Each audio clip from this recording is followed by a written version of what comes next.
सोचिए एक ऐसी दुनिया जिसमें बड़े बड़े रेंगने वाले जीव हों, 40 फुट लंबे पंखों वाले उड़ते हुए टेरोसौर हों, जबकि लहरों के नीचे मोसासौर नाम के खतरनाक शिकारी समुद्र में घूमते हों और डायनासोर जमीन पर घूमते हों। 100 मिलियन से ज्यादा सालों तक ऐसे जीवों ने इस धरती पर राज किया और फिर वे चले गए, समय के साये में खो गए। उनका खत्म होना सदियों के लिए एक रहस्य। यह गुब्बियो है, एक सोया हुआ इटालियन शहर। एक भी बड़ा रेंगने वाला जीव नजर नहीं आता। फिर भी आप जहाँ भी देखें, अतीत ही अतीत है। पुराने जमाने के महलों और चर्चों में, घरों और तंग गलियों में, जबकि पास में ही एक और भी गहरा अतीत है। गुब्बियो के ठीक बाहर एलेसेंड्रो मोंटानारी उस दूर के अतीत को ढूंढ रहे हैं। वह एक टाइम ट्रैवलर हैं जो डायनासोर की खोई हुई दुनिया की ओर बढ़ रहे हैं, जिसका पुराना इतिहास इन चूना पत्थर की चट्टानों में लिखा है। गुब्बियो का गहरे समुद्र का चूना पत्थर, जो अब सड़क के किनारे दिख रहा है, साइंटिस्ट्स के लिए एक मैग्नेट बन गया है। खासकर यह जगह जो आम लग सकती है, लेकिन जियोलॉजिस्ट के सामने आने वाली सबसे अजीब चीजों में से एक है। गहरे रंग की मिट्टी की एक पतली परत। 1970 के दशक में इस मिट्टी ने एक अमेरिकी जियोलॉजिस्ट वाल्टर अल्वारेस का ध्यान खींचा। वह छोटे खोल वाले समुद्री जीवों के छोड़े गए फॉसिल्स को एनालाइज करके लाइमस्टोन लेयर्स की रिलेटिव उम्र पता लगाने की कोशिश कर रहे थे। इन्हें फोरामिनिफेरा या शॉर्ट में फोराम्स कहा जाता है। ये सबसे आम समुद्री प्लैंकटन में से हैं। जब वे मर जाते हैं तो उनके खोल सेडिमेंट का हिस्सा बन जाते हैं। क्योंकि कई अलग अलग स्पीशीज समय के साथ डेवलप हुई हैं, इसलिए वे जियोलॉजिकल टाइम के मार्कर के तौर पर काम कर सकती हैं। लेकिन जब अल्वारेज ने उनकी स्टडी की तो उन्होंने कुछ हैरान करने वाली बात देखी। वही सवाल 1500 किलोमीटर दूर स्पेन में भी पूछे जा रहे थे। अटलांटिक कोस्ट पर जुमाया शहर के बाहर डच जियोलॉजिस्ट जॉन स्मिथ एक अलग पुराने समुद्र के फोराम्स की स्टडी कर रहे थे। उनके फॉसिलाइज्ड खोलों ने ये लाइमस्टोन रॉक्स बनाए जो गुब्बियो के पहाड़ों की तरह कभी समुद्र के नीचे थे। अब जब ये सामने आए हैं तो ये क्रेटेशियस नाम के जियोलॉजिकल टाइम पीरियड के 10 लाख साल से ज्यादा के समय को दिखाते हैं। इटली में अल्वारेज की तरह स्मिथ को भी उसी समय बनी एक अजीब मिट्टी की परत मिली थी, जिसने एक ड्रामाटिक कहानी बताई। इस ग्रे लेयर के नीचे मिली केटी बाउंड्री न सिर्फ एक पीरियड क्रेटेशियस के अंत को दिखाती है, बल्कि मेसोजोइक युग, जो समय का एक बहुत लंबा हिस्सा है, के भी अंत को दिखाती है। धरती पर जानवरों के जीवन के इतिहास को ऐसे 3 युगों में बांटा गया है: शुरुआती जीवन या पैलियोजोइक, डायनासोर का युग या मेसोजोइक, और मैमल्स का युग या Cenozoic. Cretaceous tertiary boundary in दोनों युगों के ठीक बीच में है, जिसे यहाँ मिट्टी की इस परत से दिखाया गया है। एम्स्टर्डम में जब स्मिथ सबूतों को करीब से देखते हैं तो बाउंड्री पर बदलाव और साफ हो जाता है। अपनी लैब में वह लाइमस्टोन से निकाले गए फोराम्स को एनालाइज करते हैं। माइक्रोस्कोप के नीचे क्रेटेशियस के फॉसिलाइज्ड शेल्स की रिच डाइवर्सिटी फोकस में आती है। बाउंड्री के नीचे करीब 4 दर्जन स्पीशीज दिखती हैं, लेकिन उसके ऊपर एक अलग दुनिया है। ये बाउंड्री के ठीक नीचे के फोरामिनिफेरा हैं और ये बाउंड्री के ठीक ऊपर के हैं। टर्शियरी में कुछ ही स्पीशीज बची हैं और वे बहुत छोटी हैं।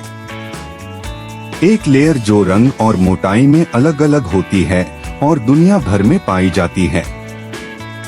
वाल्टर अल्वारेज का भी मानना था कि यह एक युग के अंत का साइलेंट विटनेस था।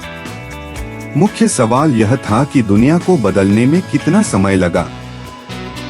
यह जानने के लिए उन्होंने बर्कले में यूनिवर्सिटी ऑफ कैलिफोर्निया में एक नोबेल प्राइज विनर फिजिसिस्ट से मदद मांगी, जिन्हें वह बहुत अच्छी तरह जानते थे, उनके पिता लुई अल्वारेज। लुई को एक अच्छी मिस्ट्री पसंद थी, चाहे वह किसी भी फील्ड में हो, और इसी तरह फिजिक्स केटी एक्सटिंक्शन को समझाने की खोज में जियोलॉजी से जुड़ गई। एलिमेंट इरिडियम था, जो कॉस्मिक स्पेस डस्ट की एक अदृश्य बारिश में लगातार गिरता है।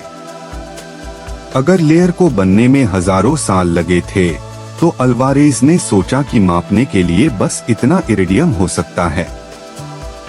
लेकिन जब मिट्टी की टेस्टिंग की गई, तो साइंटिस्ट यह देखकर हैरान रह गए कि इसमें आसपास की चट्टान से 30 गुना ज्यादा इरिडियम था।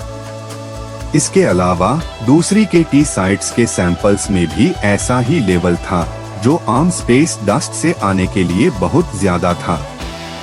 दुनिया भर में इतना ज्यादा इरिडियम जमा होने का क्या कारण हो सकता है? शायद आउटर स्पेस में कोई बड़ी घटना। अल्वारेज ने सोचा कि क्या पास में फटने वाला कोई सुपरनोवा इसके लिए जिम्मेदार हो सकता है। एक सुपरनोवा ने एक रेयर आइसोटोप प्लूटोनियम 244 भी जमा किया होगा, लेकिन टेस्टिंग से पता चला कि ऐसा कुछ नहीं था। सैकड़ों ऐसे एस्टेरॉयड हैं जिनके रास्ते पृथ्वी के ऑर्बिट को पार करते हैं। उनके साइज कुछ मीटर से लेकर सैकड़ों किलोमीटर तक होते हैं। जवाब चौंकाने वाला था। 10 किलोमीटर डायमीटर वाला एक एस्टेरॉयड माउंट एवरेस्ट जितना बड़ा और सैकड़ों अरबों टन वजन वाला। फिर भी इतने बड़े साइज की कोई चीज एक बड़े ग्रह पर तबाही कैसे मचा सकती है? क्योंकि स्पेस के वैक्यूम से गुजरते हुए यह धरती के एटमॉस्फेयर से 80,000 किलोमीटर प्रति घंटे की रफ्तार से टकराता, जो गोली से 20 गुना ज्यादा तेज था, और हवा का टेम्परेचर सूरज के टेम्परेचर से कई गुना ज्यादा हो जाता। टकराने पर जो एनर्जी निकलती, वह एक साथ लगभग 100 मिलियन न्यूक्लियर बमों के फटने के बराबर होती। बहुत बड़ा चूर्ण हुआ मलबा स्पेस में फैल जाता, जिसमें से कुछ धरती का चक्कर लगाता और फिर वापस नीचे गिरता। मलबे ने शायद महीनों तक सूरज को ब्लॉक कर दिया होता। फोटोसिंथेसिस रुक जाता। पौधे खाने वाले और फिर मांस खाने वाले मर जाते। यह मेसोजोइक युग के खत्म होने की एस्टेरॉयड इम्पैक्ट हाइपोथेसिस थी। एक बड़ा आइडिया जो कुछ लोगों के लिए बहुत बड़ा था। यह विवाद सालों तक चलता। शक करने वालों को यकीन दिलाने के लिए और सबूतों की जरूरत थी। केटी हाइपोथेसिस की एक आलोचना यह थी कि इसमें सही उम्र, टाइप और साइज का कोई क्रेटर नहीं था। अल्वारेज ने सोचा कि यह 200 किलोमीटर चौड़ा होना चाहिए, कनेक्टिकट राज्य से भी बड़ा। आप यह कैसे भूल सकते हैं? नए सुरागों की तलाश में वे यहाँ टेक्सास ब्रेजोस नदी के किनारे मेक्सिको की खाड़ी से लगभग 300 किलोमीटर दूर पहुँचे।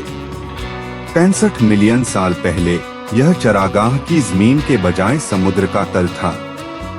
1980 के दशक की शुरुआत में वैज्ञानिकों ने नदी बेसिन में तलछट के असामान्य जमाव को देखा। उत्सुक होकर एलन हिल्डेब्रांड, जो उस समय जियोलॉजी में ग्रेजुएट स्टूडेंट थे, जांच करने आए। कचरे के निशानों के साथ यह असल में आसान है।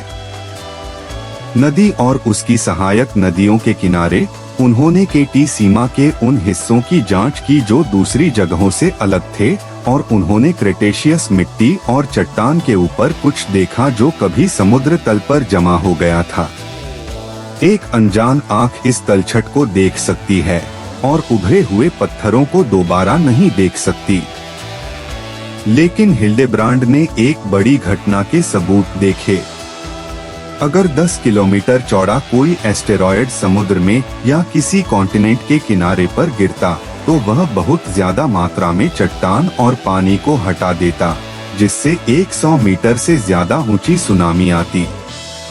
ये बड़ी लहरें जेट की स्पीड से समुद्र को पार करती, समुद्र के तल को चीरती और टनों मिट्टी को हिलाती।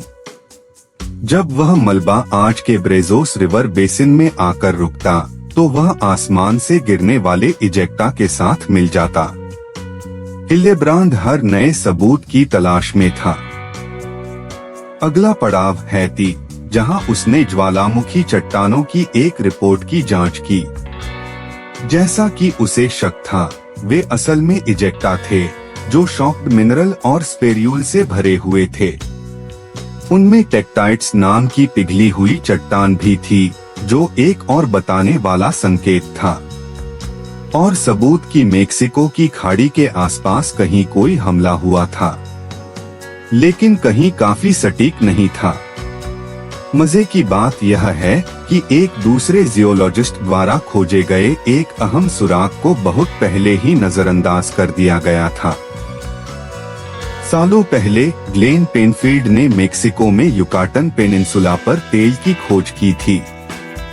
हवा से पेनफील्ड को कुछ भी अजीब नहीं दिखा, लेकिन उनके इंस्ट्रूमेंट्स ने ग्रेविटेशन फील्ड्स में अंतर को मापा और एक बड़े दबे हुए क्रेटर की खासियतें बताईं।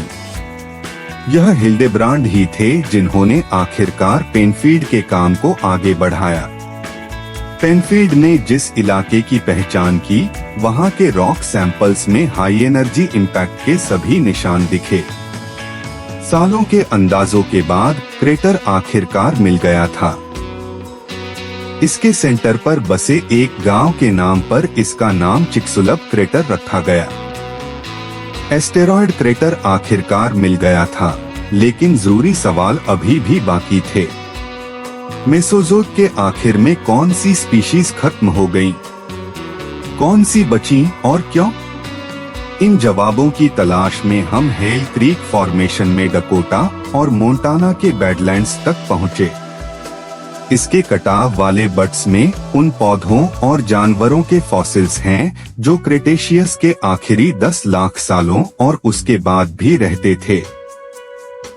जब पैलियोंटोलॉजिस्ट किर्क जॉनसन ने इस केटी बाउंड्री को इसके बताने वाले स्पेर्यूल्स के साथ खोजा, तो उन्हें दो बिल्कुल अलग दुनियाओं के बीच की डिवाइडिंग लाइन मिली। यह सूखा इलाका कभी गीला हरा भरा जंगल था। कुछ चट्टानों को तोड़ो और तुम्हें उन पौधों और पेड़ों की पत्तियां मिलेंगी जो 65 मिलियन साल पहले यहाँ फले फूले थे। उसे देखो। तुम यह भी बता सकते हो कि उन्हें किन कीड़ों ने खाया। हे भगवान! चुनौती, उनकी किस्मत को केटी बाउंड्री से जोड़ना। सुराग, उनके फॉसिल्स बने हुए बचे हुए हिस्से। साइंटिस्ट जानते हैं कि हेल क्रीक में 22 तरह के डायनासोर रहते थे, जिनमें ट्राइसेराटॉप्स, टायरानोसॉर और यह डकबिल शामिल है, जो लगभग 9 मीटर या 30 फीट लंबा है। स्केपलेन जितना पूरा होगा, अतीत को फिर से बनाना उतना ही आसान होगा। लेकिन ऐसी खोजें बहुत कम होती हैं। दूर रहने वाले डायनासोर की मौत में देरी हो सकती थी, लेकिन ज्यादा समय तक नहीं। जल्द ही आग से निकलने वाला भाप जैसा पदार्थ और धुआं हवा में भर गया। रोशनी के बिना जमीन या समुद्र में फोटोसिंथेसिस पर निर्भर कोई भी चीज कमजोर हो गई। जैसे जैसे फूड चेन टूटती गई, जिंदा बचे हुए बड़े रेप्टाइल मर गए। मेसोजोइक युग यानी डायनासोर का युग खत्म हो गया था और भी बड़े बदलाव हुए। किर्क जॉनसन की डेनवर लैब में आप देख सकते हैं कि पौधों के जीवन का क्या हुआ।